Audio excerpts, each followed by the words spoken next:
Classical, पण मला स्वतःला तरी असा क्लासिकलमुळे काही अडचणी येतात, नाही असं नाही. पण मी तरी स्वतः अजूनपर्यंत हा विचार कधी केला नाही किंवा जेव्हा मी गाणं गायला जाते, बापरे मला क्लासिकल येत नाही, मग ही हरकत मी कशी मारू किंवा काय, हा विचार मी कधीच केला नाही.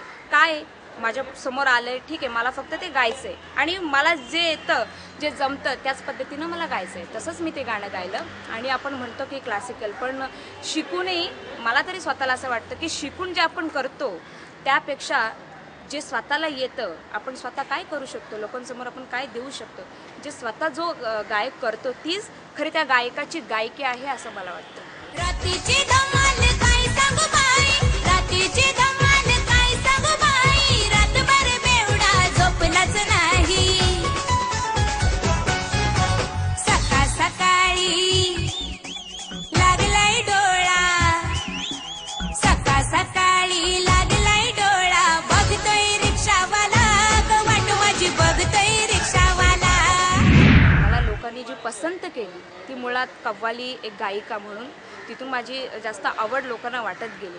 आणि तर मग हे चालू आहेत प्रोग्राम्स. आपण म्हणू शकतो की जसं टायमिंग खूप कमी मिळतो कव्वालीला, कारण सिटी एरियामध्ये जर प्रोग्राम असला तर 10 वाजेपर्यंतच टायमिंग असतो, त्यामुळे आपल्याला स्वतःला असं वाटतं की ते मागे पडले, पण ॲक्च्युली तसं नाही आहे. तर तुम्ही बघाल तर रत्नागिरी साईड, विदर्भ साईड खूप प्रोग्राम कव्वालीचे चालू असतात आणि खूप चांगल्या प्रकारे मला देखील या प्रोग्रामच्या खूप ऑफर्स असतात.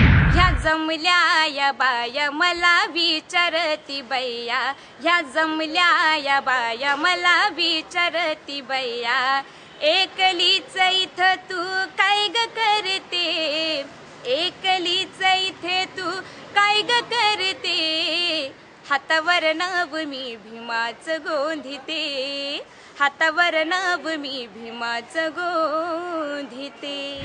नाखवा आणि रिक्षावाला यांच्यामध्ये असं आहे की रिक्षावाला वाट माझी बघते रिक्षावाला हे गाणं मी पहिले गायलं होतं 14 वर्षाची असताना, आणि त्याच्यानंतर नाखवा बोटीनं फिरवाल का, पण एक गंमत अशी की नाखवा बोटीनं फिरवाल का हे गाणं पहिले हिट झालं आणि त्याच्यानंतर वाट माझी बघते रिक्षावाला. आई पाण्यामध्ये नाही पाहिला कधी किल्ला जंजिरा दाखवाल का, ओ नाखवा बोटीनं फिरवाल का, ओ नाखवा बोटीनं फिरवाल का.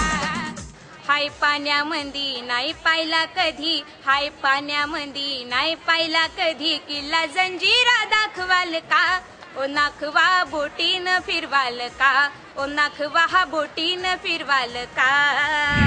थोडं असं वाईट वाटतं, कारण जेव्हा एखादं झाड आपण लावतो आणि त्या झाडाची सर्वजण आजूबाजूचे असे येणारे जाणारे काही सावली घेतात, हा आनंद मला खूप वाटतो.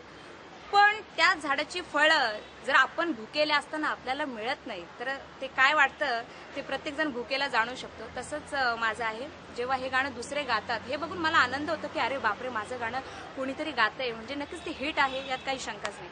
पण जेव्हा मी गाऊन मला जर लोकांसमोर म्हणजे मी आली नाही, माझी अजून एंट्री लोकांसमोर नाही, मी ओपन नाही झाली की बापरे रेश्मा सोनावणे हिने हे गाणं गायले, तर मग ते मला थोडी खंतच वाटत. रंगे जवानी में अंगूर पानी में आई हूँ मैं ढल के, जाऊंगी दिल तेरा रखना